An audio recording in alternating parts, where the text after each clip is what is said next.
Hi, I'm Trinity. Trinity. Yeah, Trinity. And we just met. How old are you?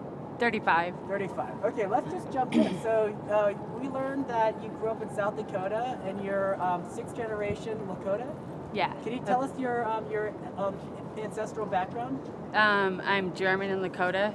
Okay. Grew up on the Assiniboine Reservation, which is in Montana, and resided in South Dakota till I was 16, till 2001, and then I moved out here and lived out here ever since. And this has been the longest you said you've been in one Yeah. place? So how do you like Denver? I love it. This is my home. Yeah. It's very multicultural. It's very opening, loving. It's, people are good here. What do you like to do out here? I like to talk to people. Oh, this is good. We're doing it. Okay. Yeah, like I always say hi to everybody. Yeah? Yeah, Always that I'll way? help. Yeah. Okay. Because you never know what a smile or like good morning can do for somebody. Interesting. It does a lot. I was taught that. I grew up To in Dayton, acknowledge. Ohio. Yeah, it's like whenever you walk the street, you're just like, hey, what's up? That's just what you did. Dayton, Ohio. I lived out in Defiance, Ohio for like 5 months. That's up north near like Lima. So you guys It's- is near Lima, Ohio. Yeah, it's in between like Toledo and Cleveland. Yeah. So Yeah. what are we doing up in Defiance? I moved out there with a boyfriend of mine Okay. for a little bit. Yeah. Good boyfriend, bad boyfriend? No, he's good. He's Okay. good. Yeah. So, Still good friends. Nice.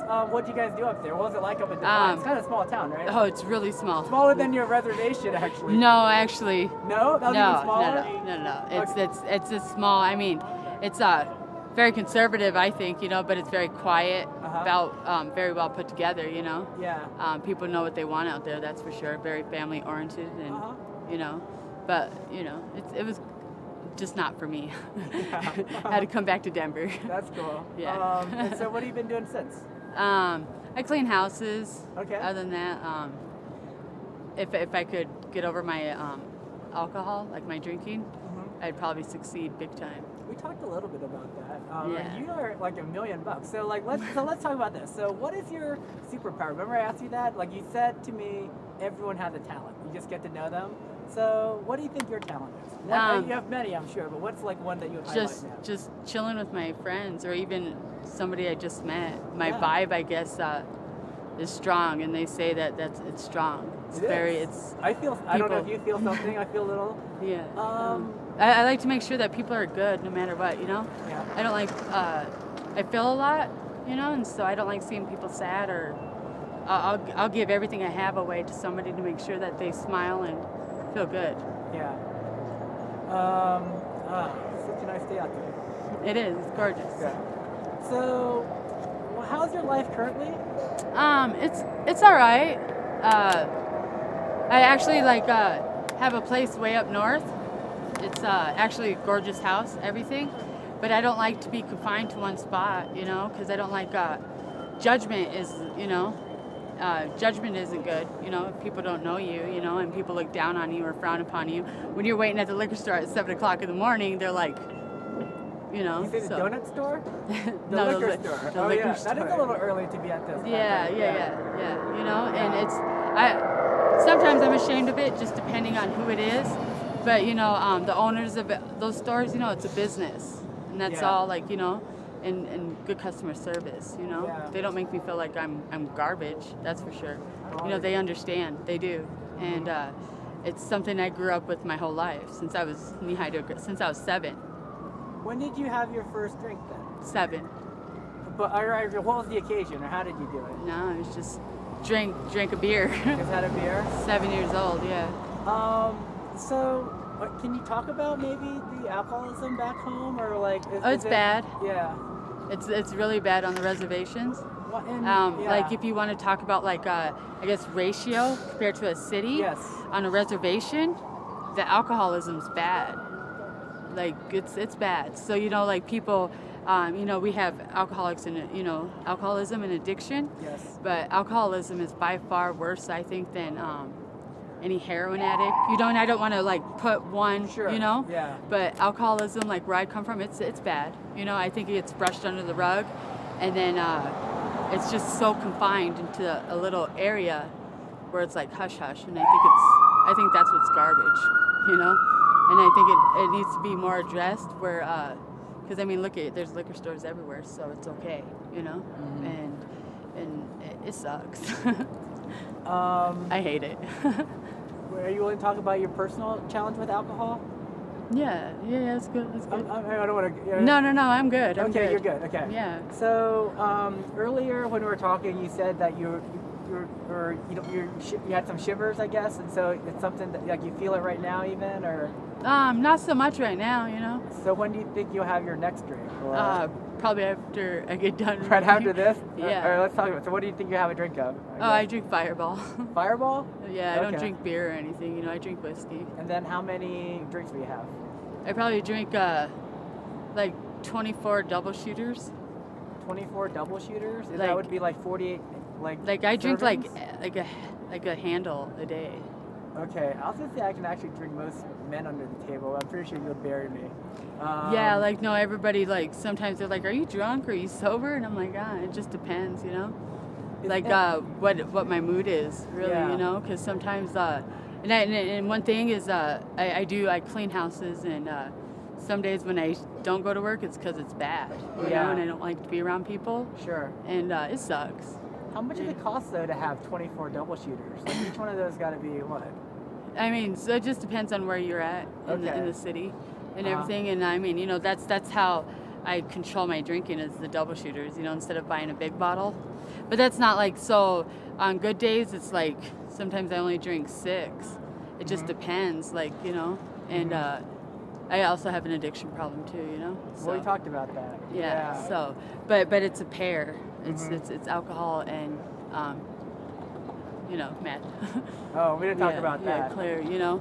But it's they come together, so you know, So it's how- a struggle. But without that, it's all I know, you know. So where did you sleep last night? Where did I sleep? Yeah. Actually, I chose to leave where I was staying, Yeah. which is it's cool, it's good, it's nice, it's a beautiful home.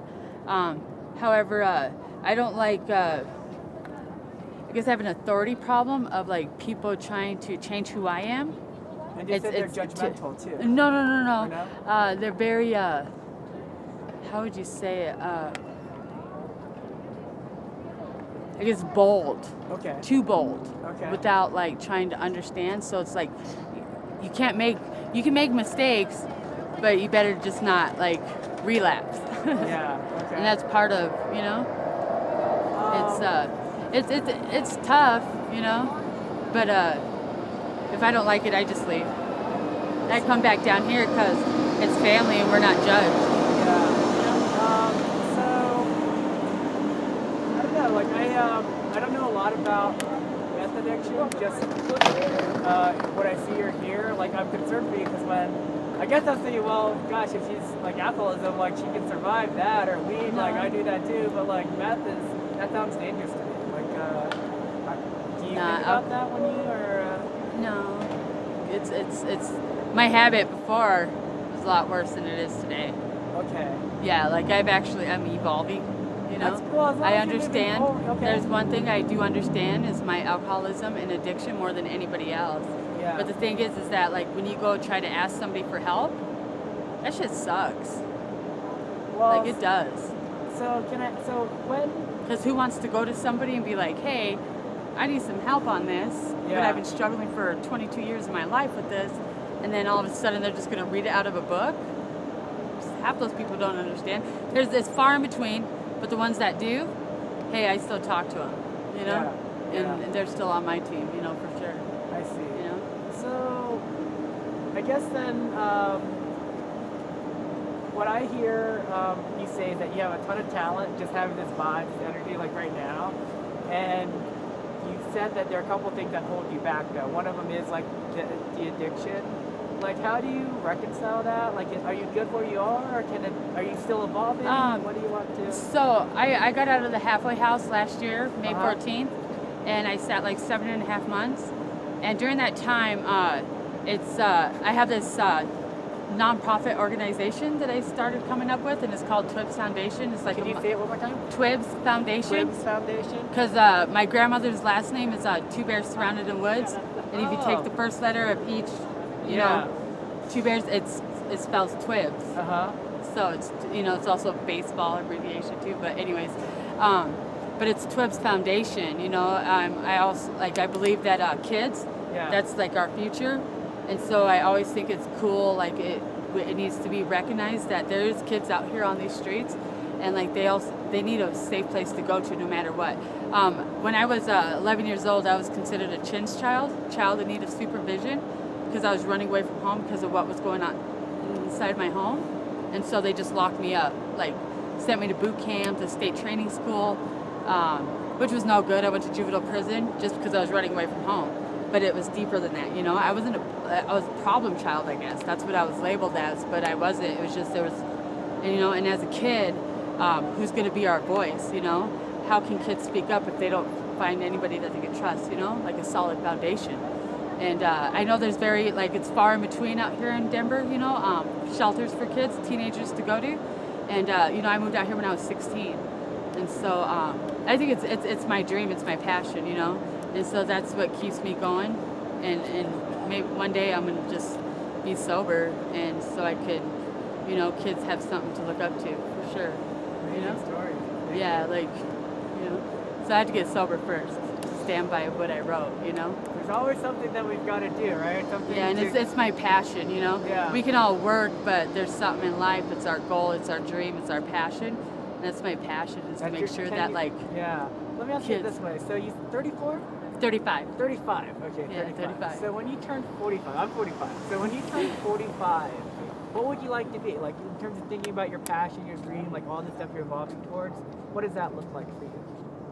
Hopefully it's on the up and up and good. Yeah, yeah. You know, that's Yeah. all I hope for, you know. Yeah. Like, you know, hope for and dream big, you know, and for a better tomorrow, like for sure. Nice. Yeah. Yeah. Awesome. Yeah. I don't, anyone?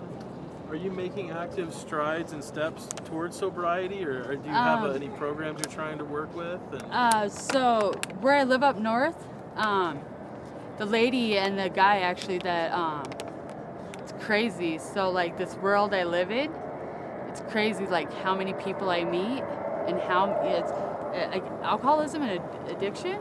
Like a lot of people suffer from it, you know. But there's these people who like are actually sober, and they're like, it's possible, you know. It's very rare when something's impossible, you know. And so like it's scary though. It's so scary to. They say like when it's uncomfortable, it's good for you. But I'm like, oh man, if I just say goodbye to this, then like what am I gonna have to fall back on?